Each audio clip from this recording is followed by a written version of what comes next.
of all, my role as chairman of the board of Hands Along the Nile is what you do in life when you're finished working and you look to do useful things. And Hands Along the Nile is a human development operation in Egypt, Tunisia, and Morocco. And you have to understand my background and see how important I think Egypt is to the interest of the United States. I first went to Egypt in 1963 as an 18-year-old.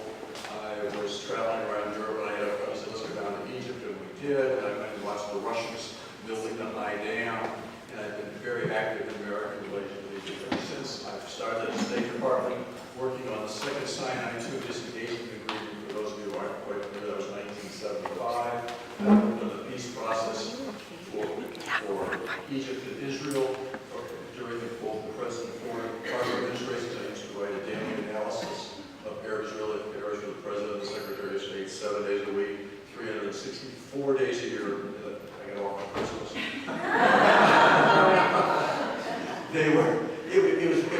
And you don't give those opportunities up when you get a free shot at the President with your own idea every day. The problem with that is, and this is one of the things you have to understand about us who work in Washington, working on the Middle East is humbling. You are often wrong. And you have to admit that you're wrong and say, okay, now what are we going to do? My favorite story about this is I'm the guy, when President Sadat told the Egyptian parliament he would go to Jerusalem, you're looking at the person who wrote the memo to the President of the United States who said he will not do that. 3 weeks later, he was there.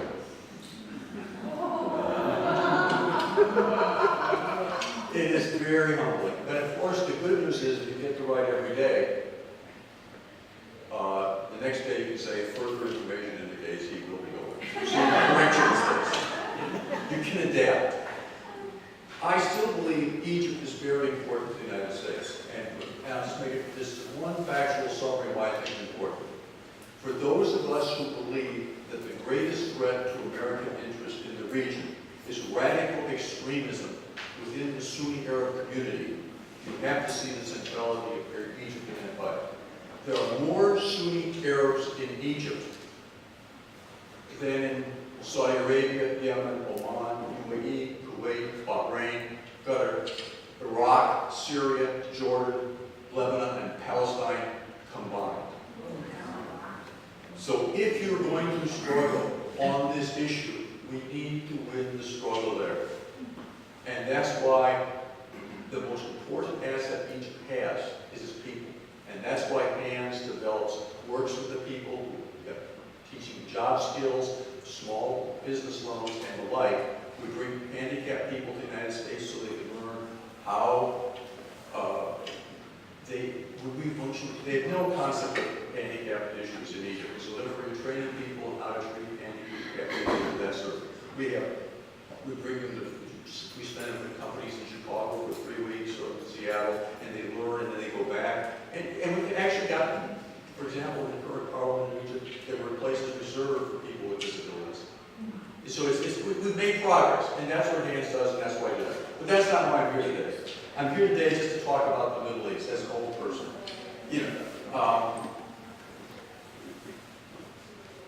Holly and I graduated from Northwestern in the summer of 1967. We got married that summer. I had to explain to my children that people used to do that.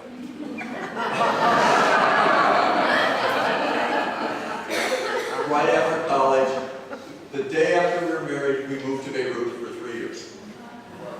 I got a master's degree at the American University, and I taught there, and my wife taught at the American Community School.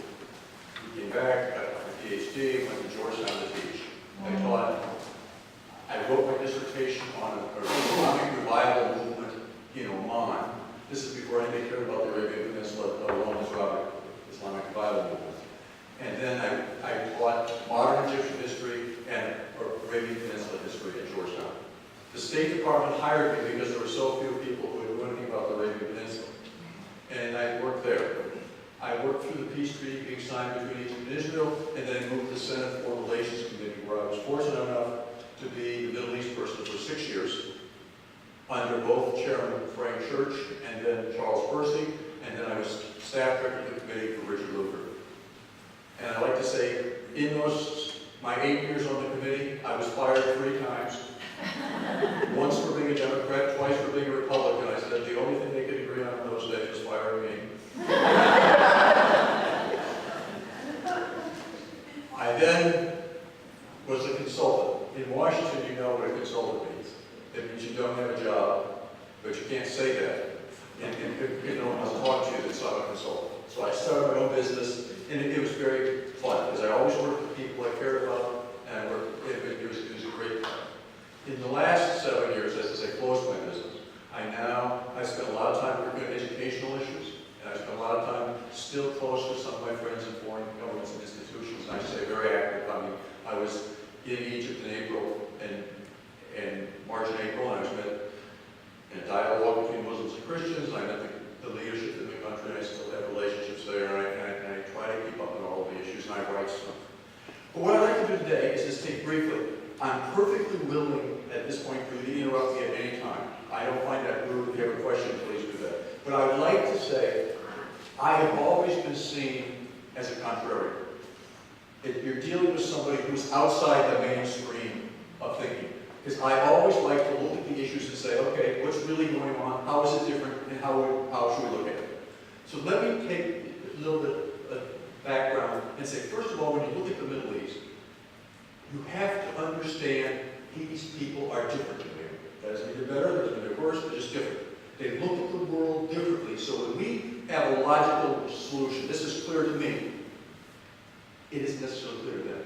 And when they have a logical conclusion that this is clear to them, it isn't necessarily clear to us. This was brought home to me early when I was teaching at the American University of Beirut. There was fighting in South Lebanon between the Israelis and the Palestinians. It was tense, it was ferocious. And the Palestinian students on campus were trying to demonstrate their support for the Palestinian fighters. And they blockaded all the gates to the university and kept all the students out. The students came from all over the world at that time. Over half of them came from non-Middle Eastern countries. So these Palestinian students were blocking the gates. And me, being a simple Midwesterner, and in my young 20s, I went to him and said, I understand your cause. I appreciate what you're standing up for. I appreciate what you want your country. But don't you think you could do more for your country if you became doctors, became lawyers, became engineers? You could do a lot more for Palestine than just blocking people from going to class.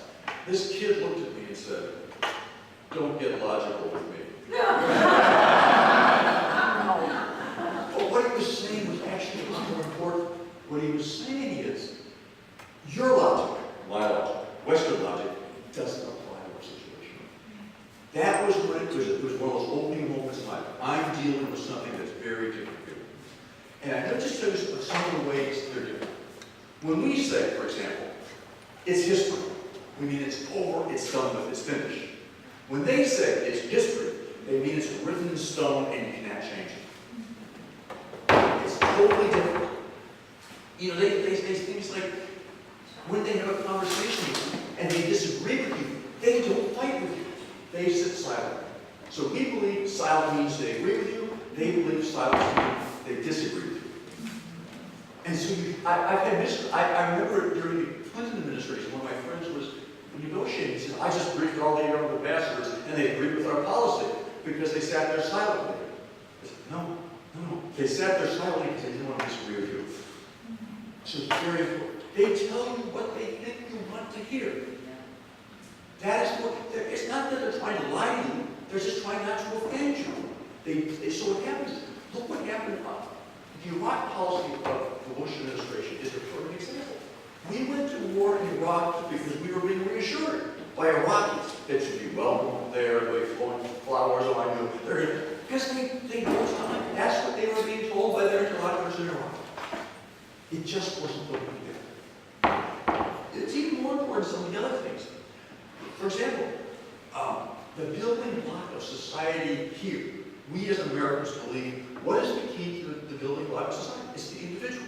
We are individual rights. It doesn't work that way there.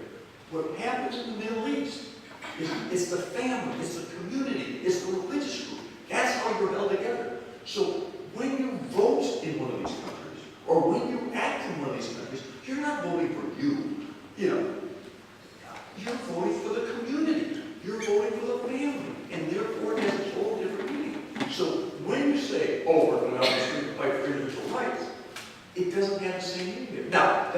say that those people such as myself, who've invested a lot of their adult life teaching, training Middle Easterners, we have not developed a large cadre of Middle Easterners who think like we do. But this huge cadre is still a small minority in the region. They're not the large group. Now I'm a historian, so please, I'm going to bore you here for a second. When Polly and I moved to the Middle East, and you ask the average person on the street, who are you?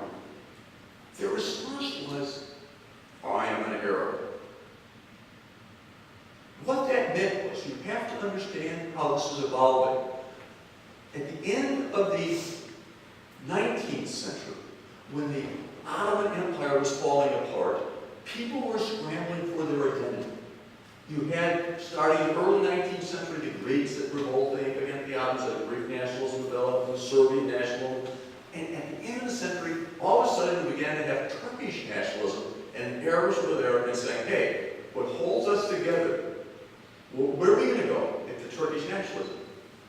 Particularly among Christian Arabs. They said, this isn't good, because when we're Ottomans, we're all part of the Ottoman Empire. Now we're being identified by something else. And they said, the Christians particularly said, our identity needs to be Arab, our common culture, not our religion. Because if it becomes religion, we're in trouble. We're a minority and we're in deep trouble. And therefore, if you look at the philosophers in the early 20th century, late 19th century, among the Arabs, overwhelming numbers of them were Christian. Mainly Orthodox, they weren't the Catholics or the Maronites, because they had a different philosophy. But the Orthodox were often talk about the Ba'ath Party, for example. It was secular. It was because Michel Aflaq was one of the great philosophers early on. You look, where did people aspire to in Arab nationalism? They looked to the West. There was two ways you could address the question of the West at that time. One was, we're going to be like the West. We're going to adapt their ways. And that's what Arab nationalism did. They said, we are going to be like the West. Their political parties were communists, they were socialists, they were capitalists, they were Christian Democrats. They were all sorts of parties, but they all were basically Western-oriented. But there was a minority group. And the minority group said, no, no, no. That's not how you can confront the West. To confront the West, you have to be true to your own values. First, you have to be good Muslims. These people were always there, but they were a minority. The dominant view from the time of independence at the end of World War II until the 1967 war was, we are Arab nationalists. This is what Nasser was, this is what the Assads were, this is what Saddam Hussein was, this was all those people. They were Arab nationalists. Corrupt, brutal, nasty, but Arab nationalists. The counterforce were the ones who said, no, no, true to our own values, we have to be good Muslims first. They were a minority.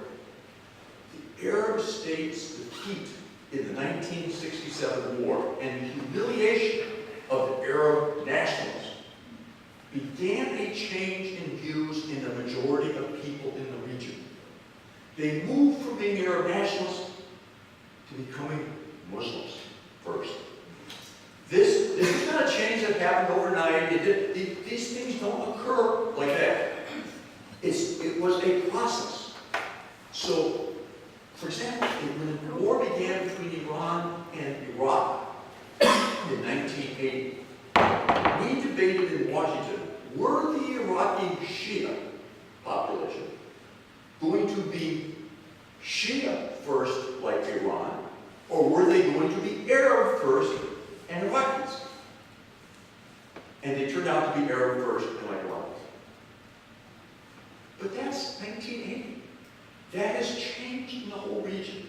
So today, if we go out there and we ask the average guy on the street, who are you? They now say, I'm a Sunni, I'm a Shia. That has changed everything. This is something we did not understand. If you go to a democratic regime and your first identity is I'm a Sunni or a Shia, and you have an election, who's going to win? These are people who also are not attuned to the same relationship between people that we are. When you get ahead of somebody in the region, you step on them. Why? Because you can't let them up, because if you do, they may hit you. It is a very different sort of relationship. I mean, even in the most civilized country, things are tougher. I mean, what am I? It is just a different sort of relationship. So therefore, when we came up to the revolution of the Arab Spring, what was our reaction? We were exuberant because we were talking to that maybe 3-4% of the population that I helped, hopefully was part of the people who helped educate in Western ways and were wonderful people who speak English like you and I do, who can go on CNN and get interviewed, who were sitting in the square. They were young, they were hopeful, everything we wanted. But they couldn't get 10 votes outside of the cities.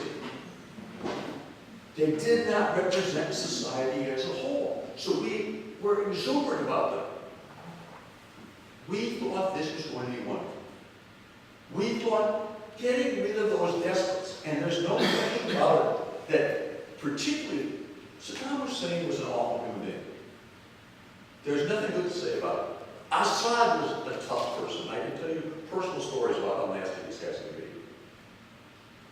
Mubarak was old and getting corrupt. Ben Ali was, if you understand about Arab governments, Ben Ali was an interior minister. And if you're an interior minister in Arab states, you're not worried about parks and services. You're worried about the police. You're worried about internal security. That's what you do as an interior minister. And they're not noted for being liberals and open to ideas. And Ben Ali was that. In Yemen, it was a different issue. You had a president who was there too long. They all were there too long. They should have. So therefore, it's time for change. But the problem is, what does that change do? What did we put up? What we didn't do about it? Here's one of the great problems. To this day, we get blamed for everything in the Middle East. I can say as an American, I say to my Arab friends, I wish the CIA were half as good as you thought they were. I wish they could do all those things. They don't do all those things. They're just not that into everything like you think. It just doesn't work. We're blamed for Mubarak. We abandoned Mubarak. We didn't abandon Mubarak. We had no choice. Events took Mubarak out. Mubarak was finished long before we formulated a policy. Mubarak was finished. The revolution started on January 25th, 2011. On February 1st, we support the demands of the people in the square. What were the demands of the people in the square? Mubarak was going to go. It was over. It was a question of when and not if at that point. If the army could have controlled the situation, they would have let Mubarak go until September when his term was coming to an end and let him step down with grace. But they even couldn't control the situation. That's what the emotions were. So there he was gone on the 11th. They thought he was gone on the 10th, and then he gave his great speech on the 10th, and then he weaseled out of his commitment to step down, so they had to go until he was stepping down on the 11th. But that just began the process. This process has changed the Middle East. Don't mistake what I'm saying. This has been a fundamental change. There's no government in the Middle East today that doesn't believe they have to respond to the will of the people. The problem is the will of the people is not necessarily the best thing for them, and clearly not necessarily the best thing for us. What I'd like to say, like in Egypt today, the United States approval rating is slightly lower than Congress's approval rating in the United States. Actually, it's about half of what it is in the congressional approval rating, to give you some idea of how bad it is. It is a difficult problem because they don't trust us. They don't view, you may not believe this, they do not believe the American intervention in Iraq They do not believe the continued American intervention in Afghanistan is a good reason. They don't see us as having any motive but somehow promoting our interests. So therefore, we can say the things we want to do. I mean, I have been in audiences often in the Middle East trying to explain American policy. They sell me out sometimes, they don't trust what we say. They listen to us, they think we're more active, they know they have to work with us, but they don't trust what we're doing. They believe we have alternative motives. They believe we crush the Arab states in order to create disunity and problems in the Arab world. They believe we supported President Morsi in Egypt, the Muslim Brotherhood leader. They believe that that's what the policy of the United States was to divide and splinter the Arab world to make it weaker.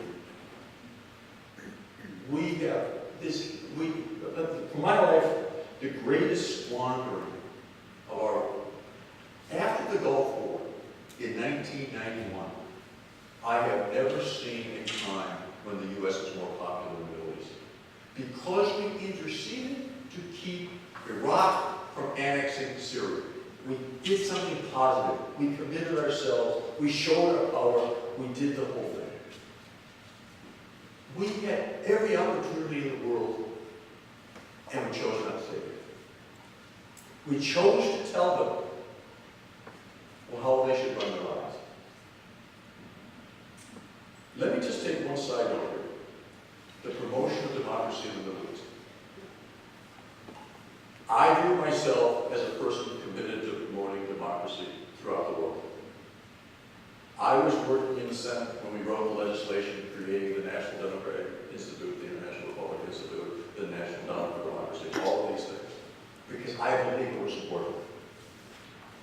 But the philosophy at the time of the creation of these institutions, and the Peace Institute, which I'm still a senior advisor at, was we are the city of light on the hill. We are there to help you if you ask for our help. But after 1991, winning the Cold War, being the Gulf War hero, we changed from being the city of light on the hill to telling them what to do. We have given democracy a bad name.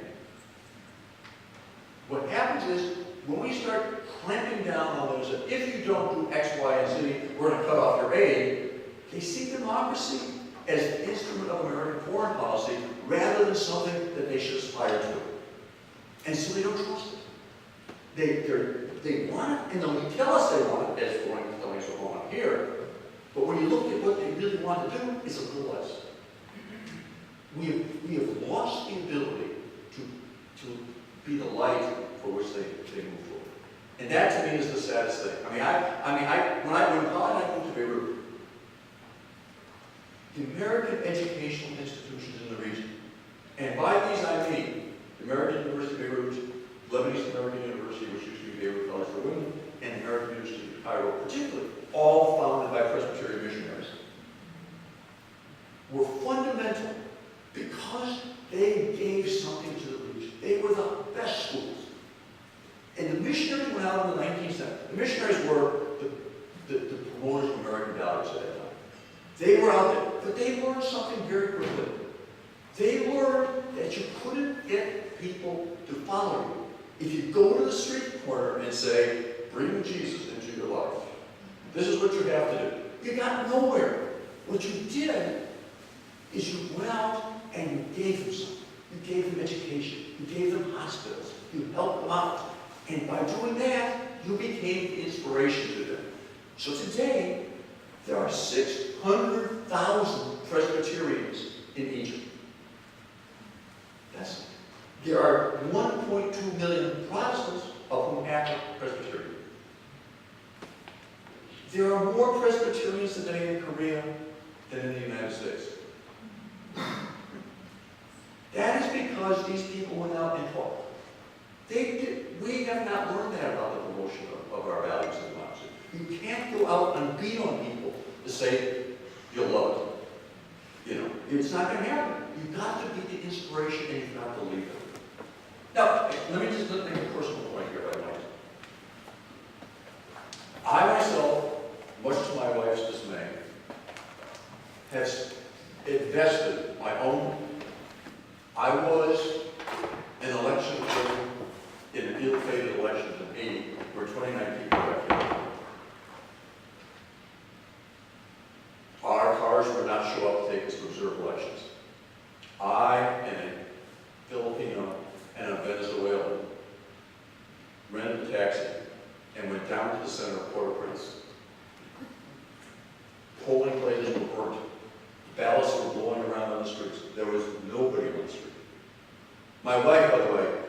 Do not go to Haiti. Do not go to Haiti. It's going to be dangerous.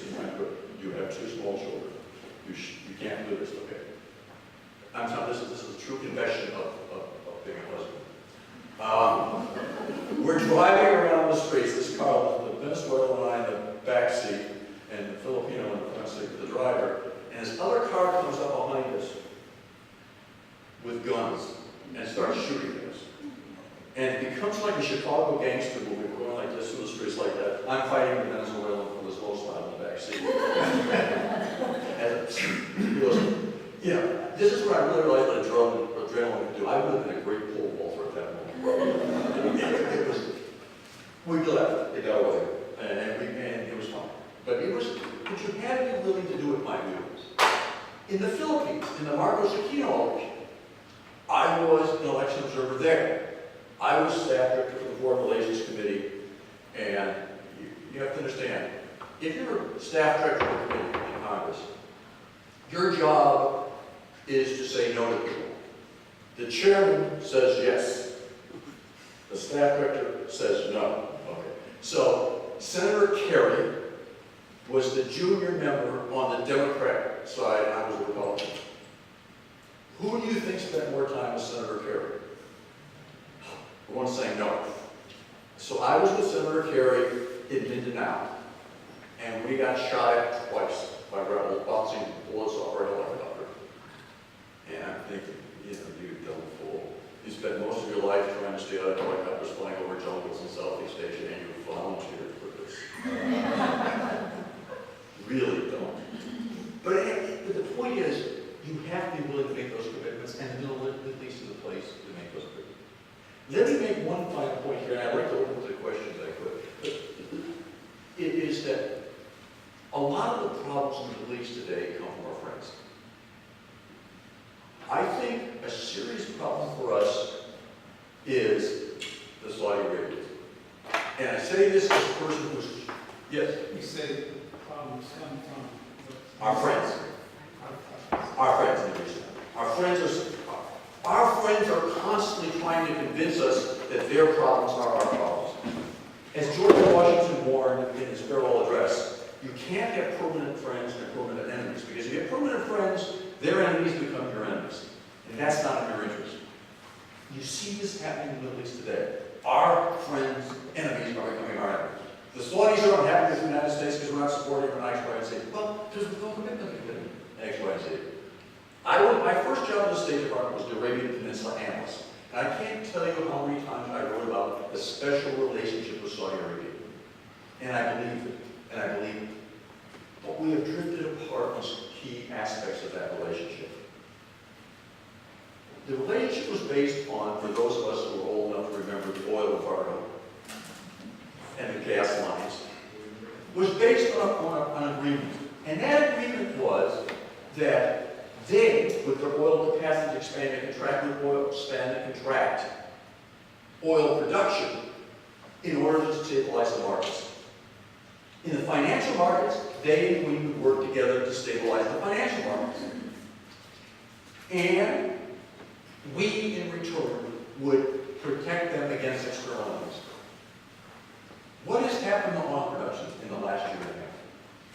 They have refused to decrease their production and driven down the price of oil, with a primary objective is to put American oil producers out of business, the oil shale people, because they don't want us to be energy independent.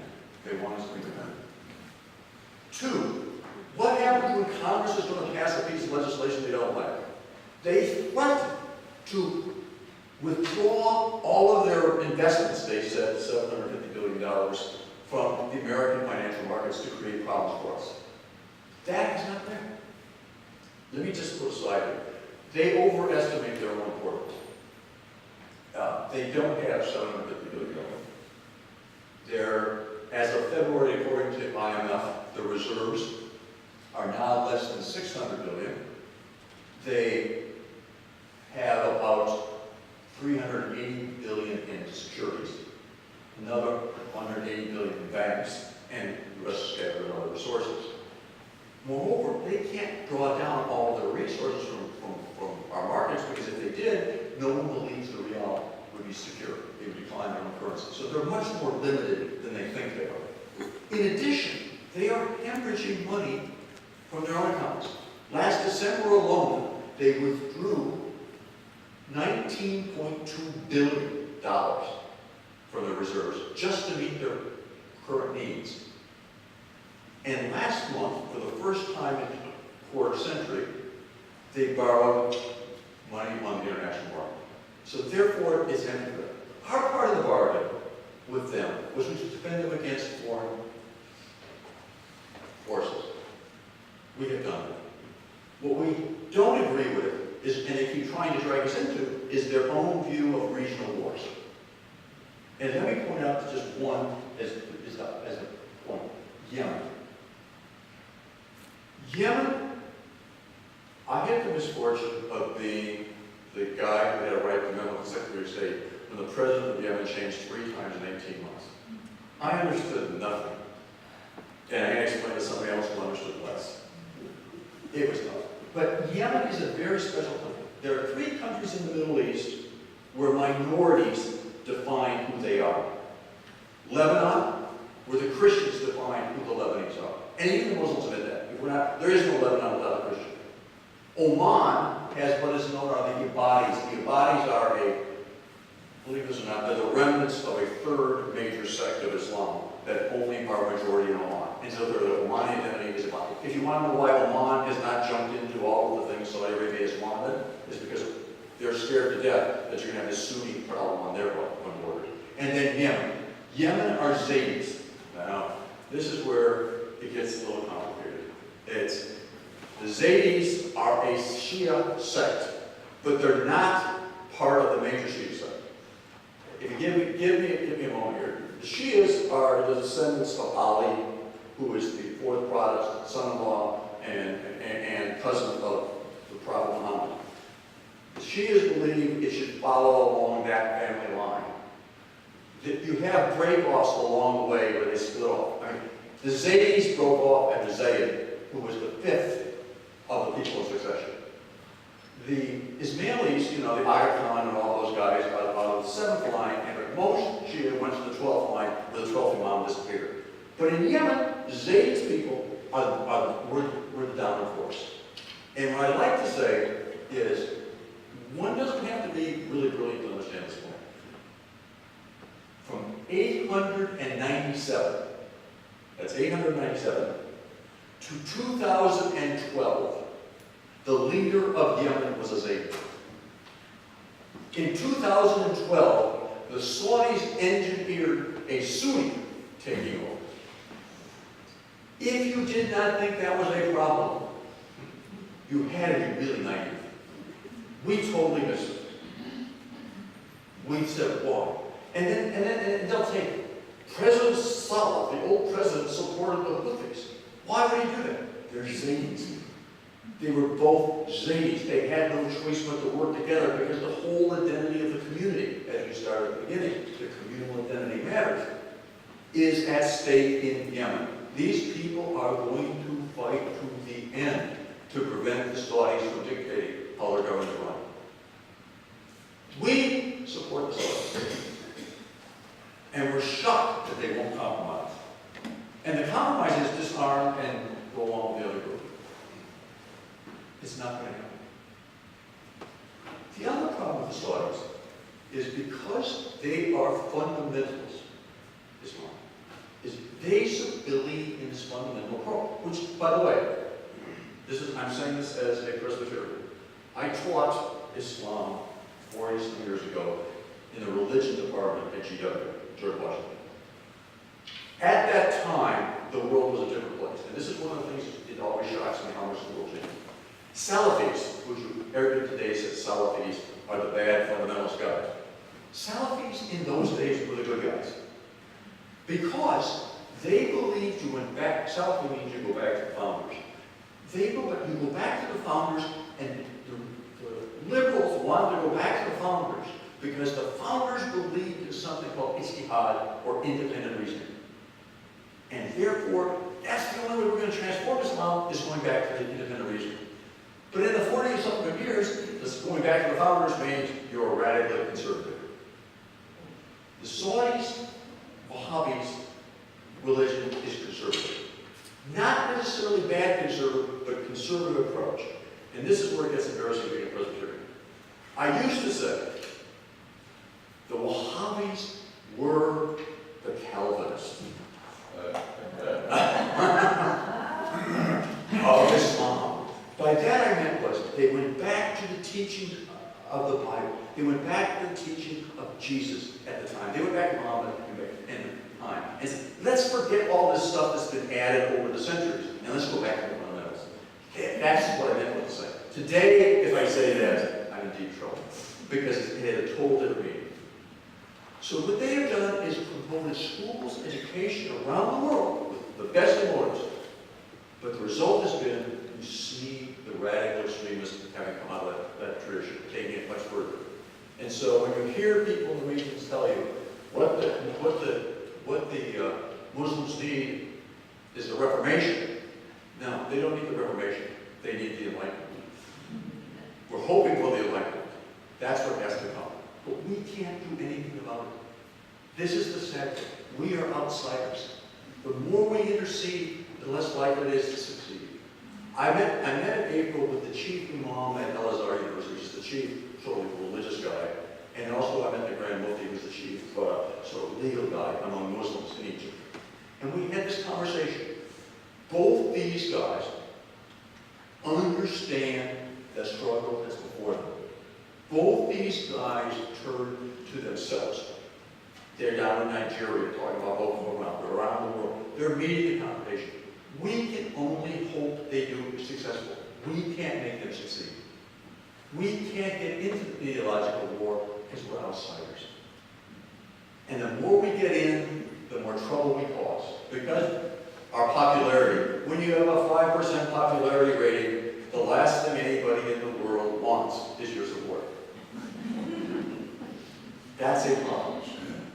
They'll take your money, they'll take your arms, they'll do all these things, but let's do it quietly. Please, let me open up for questions. Yes? Pat Kenny, 9/11 had a big factor, I think, in the changing of some of this attitude we had with Iraq and all. And then isn't some of this a fallout after the breakdown of the Ottoman Empire with the French and the Brits came in and carved up the Middle East? Don't they wonder if we're kind of trying to do the same thing? Oh, they're sure we're trying to carve up the Middle East. They're sure we want to make them weaker. By the way, Sykes-Picot is getting a bad rap at this point. It was not a good deal. It was not a good idea. That said, because we created the states, but there were no states. I mean, it was nothing good. And by the way, in the 1950s, the 1960s, and 70s, there was a chance that these states could have survived. That these states, I mean, Syria, Iraq, there was an Iraqi identity. You would ask some people in the street, I'm Iraqi, I'm a Jordanian. I mean, there's a lot of that there. And there is still even some of it. But those people, like the Arab nationalists, that is just another form of Arab nationalism, have lost out to the fundamentals. That's why when you look at Iraq today, you say, let's just send a few more troops in there to do what? What is the result going to be? I mean, it is one of the amazing things to me is how Washington seems to be out of touch with the world, certainly with what the feeling is in the country. It is frightening. I had lunch this week with a guy who replaced Holbrook as the Afghan negotiator, and he's one of our best friends. And he's just signed a letter saying, do not withdraw American troops from Afghanistan during the Obama presidency anymore. Stay where we are. A whole group of these smart, dedicated people said that. I asked him two questions. I said, do you realize that we have been in there longer than Alexander the Great? Do you think the world is what is going to change in 8 months from now? Do you think we are really going to transform Afghan society that has been impenetrable by people for decades? The odds of our being successful is very small.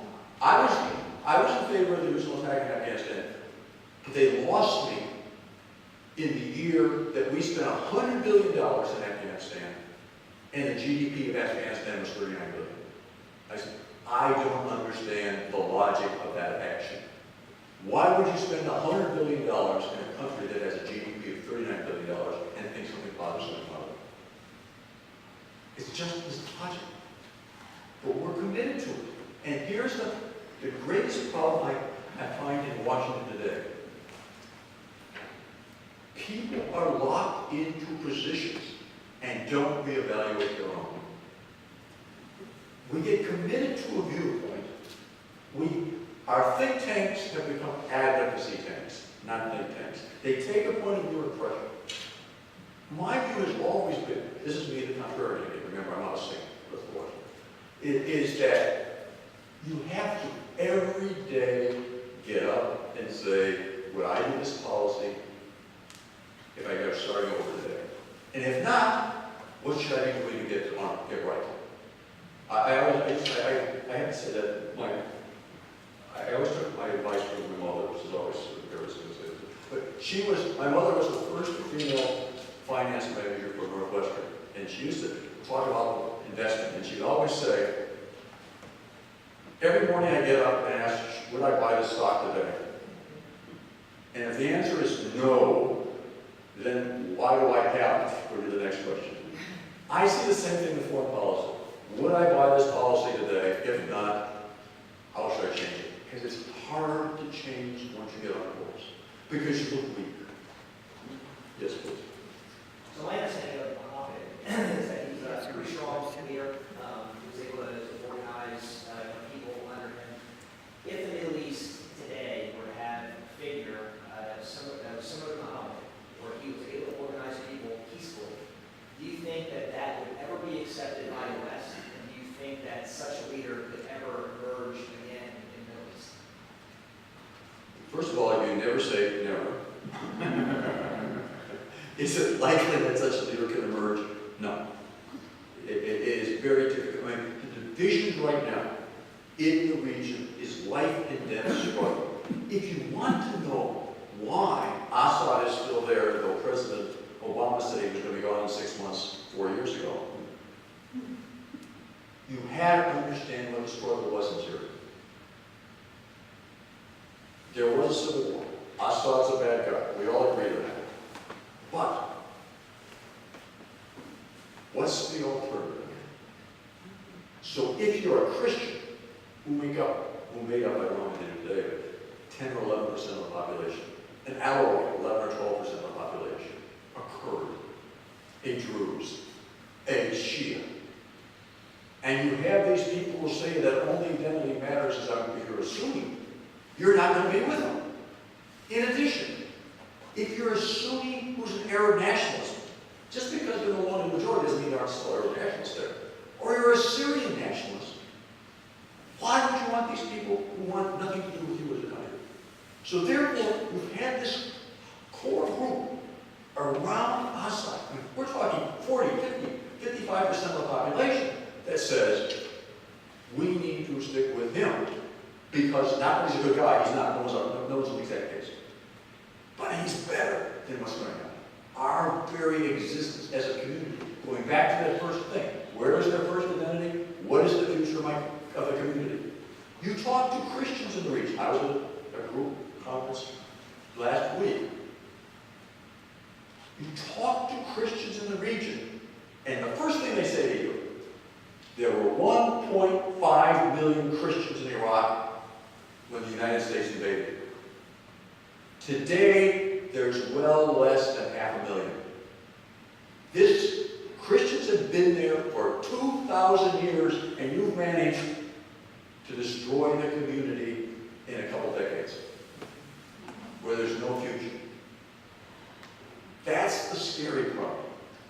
For the community. There's only really two viable Christian communities left in the Middle East: Lebanon and Egypt. And that's why it's important. And don't dismiss, one of the things I always like is, I like shocking statistics, and this is where I always use this with groups, and you can imagine how this is received in some groups. You have to understand, there are more Christians in Egypt than Jews in Israel.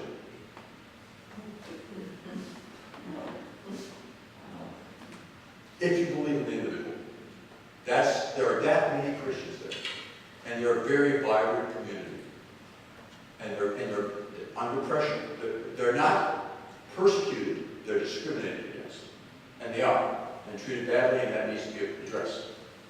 But you can only do it so hard. One of the issues I raised with the Grand Mufti meeting, kids who made videos of making fun of the Prophet and things like that, they get in trouble with the law. There are Muslims who write secular poems and say things like that, they get in trouble with the law. It's the implementation of the law. He was very eloquent. Not really eloquent, but he at least explained his position. We were sitting in a room, we were like 20 of us, and I was saying, and I said, what about this last bill? And then he did this explanation in Arabic. And his translator, who was actually a PhD from Villanova, said, he turned to me and he says, I live in the United States. I'm going to translate this exactly the way he said, but you're not going to like the answer. but to make it simple, what he was saying was, that puts a limit on what you can say about somebody else's religion, and therefore we're trying to limit hate speech. That would be his argument today. We have to put, the problem is, how does it apply? You get overzealous, over-conservative judges who are Muslims who get to Christians, or vice versa, they get any liberal Muslim. I mean, we're talking dozens of cases and not thousands of cases, but it's still a problem. So I raised this issue because my Egyptian Christian friends would never have forgiven me if I didn't raise the issue. I raised this issue with parliamentarians. I said, what about the blasphemy law? And their response was this: we are working on it. It's a problem. We know that. We're trying to rewrite the law. In fact, 88 of them have just submitted to rewriting the law. But, and here's the important but, please don't pass laws in Congress about this. Because if you do, we're finished. We cannot do anything if the United States is putting pressure on us to do something. It would look like we're giving in to that person, those people who have 5% approval rating in our country. So therefore, it's going to require the Americans to do something that's very unnatural for us. Let's be quiet. Please. Invitations from Hands Along the Nile this month to hear Reverend Dr. Andrea Zaki, Z-A-K-I, Yes. who is going to speak at the home of a man I'm not sure about. Anyhow, in Berwyn, Pennsylvania, on Sunday, June 19th at 3 o'clock. And I wonder if other people in the room have had this invitation from Hands Along the Nile. Let me say something about Dr. Zaki. I'm a great fan of Dr. Zaki. Dr. Zaki is a PhD from here in the States. He has been recently elected to be head of all of the Protestants in Egypt. So that would make him the second most influential Christian in Egypt. I was with him when we met the Grand Mufti and the Grand Imam. I saw his interrelationship. He bridges the line. He's very knowledgeable. He is a personable person. He's dynamic. He's created a huge NGO called CIAS, which stands for Coptic Evangelical Organization for Social Services. And in Egypt, by the way, evangelical means Protestant. It doesn't mean evangelical the way we say evangelical. And so all Presbyterians are evangelical. And since half of all Protestants are Presbyterians, he is a Presbyterian minister. I would say anybody who has a chance to hear what Dr. Zaki has to say, it's well worth doing.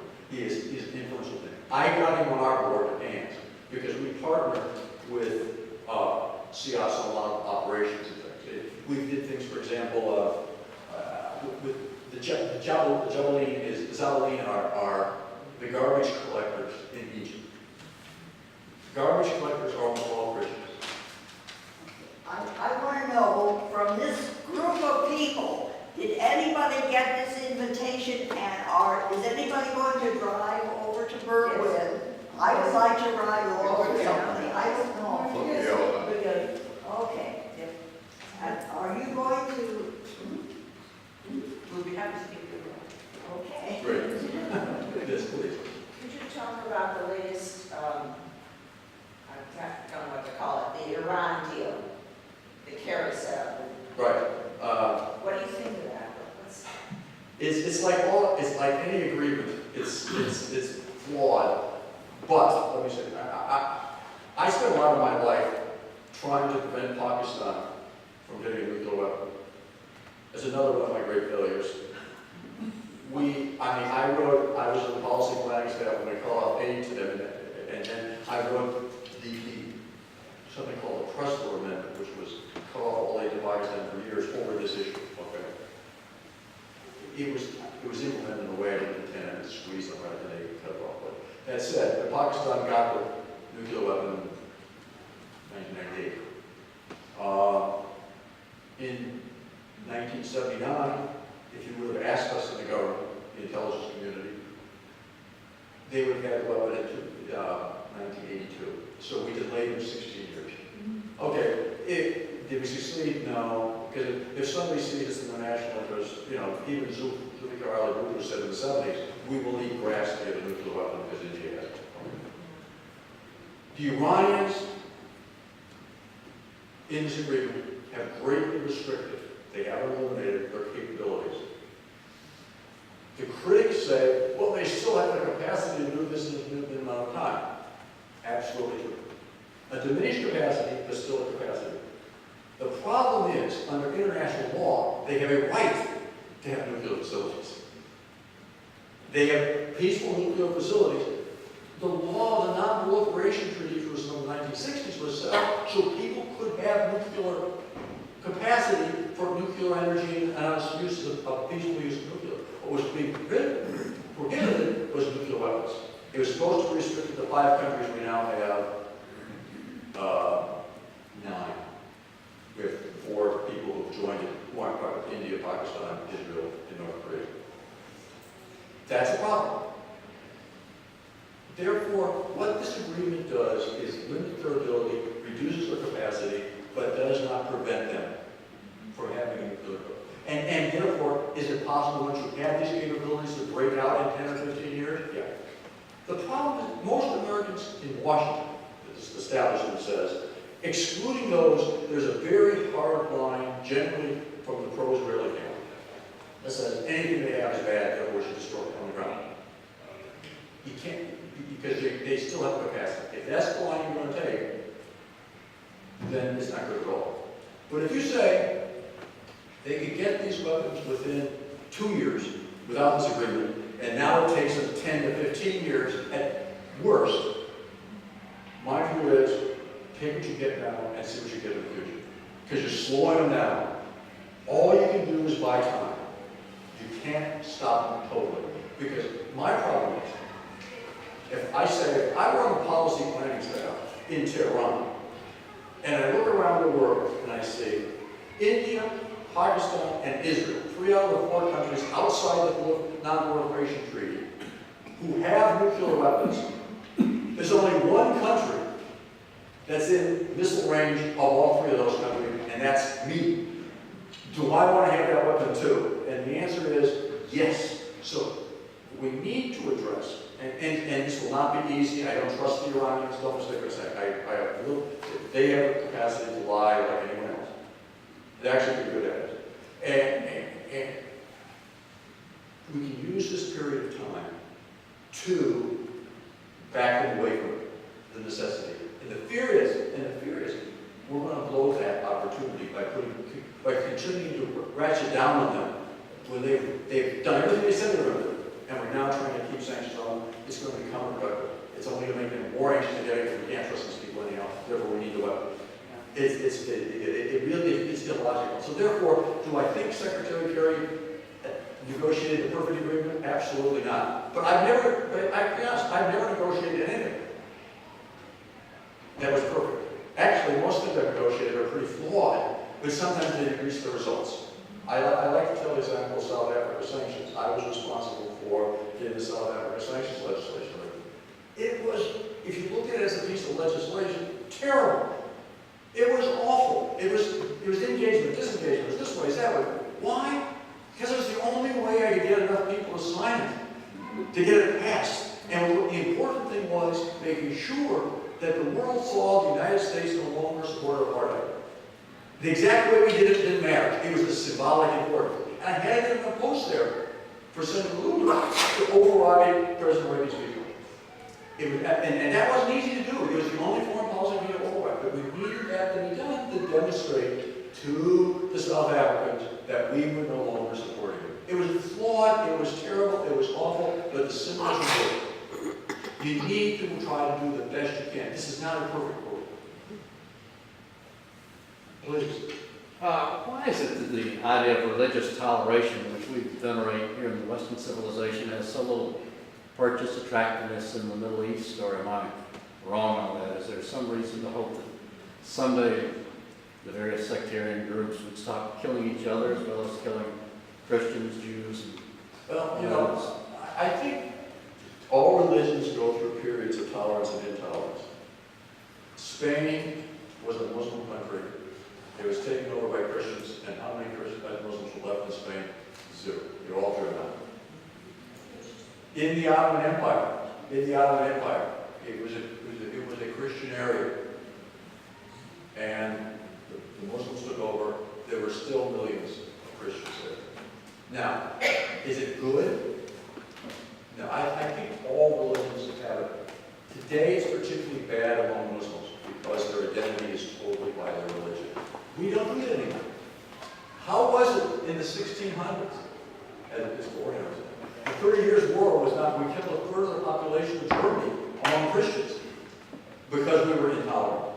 They're going through a very bad time. They're acting very, very intolerant of each other. This is particularly and very difficult. But it's not innate to any religion. It's not innate to any people. We've all done this at one time or another. They are in a bad period. I know there's nothing good you can say about what's going on in the Middle East, radical extremism within the Islamic world. They have to settle that one themselves. That's why I stand for the Enlightenment movement. They need to get it. We were very bad until the Enlightenment. Yes. By all accounts, Saudi Arabia is a bad partner to be with. So I have two questions. One is, why are we still in bed with Saudi Arabia? And second is, what would be the consequences if we just cut off the ties with Saudi Arabia?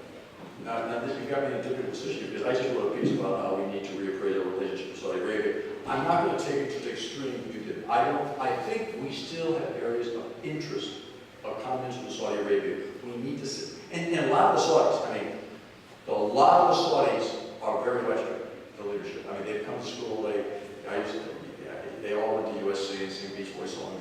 I mean, this, you know all of these guys a lot. But what's important is we don't have a common understanding of interest right now. We need to sit down with them. It would be a disaster for us if Saudi Arabia were to become radical extreme, like the Islamic State.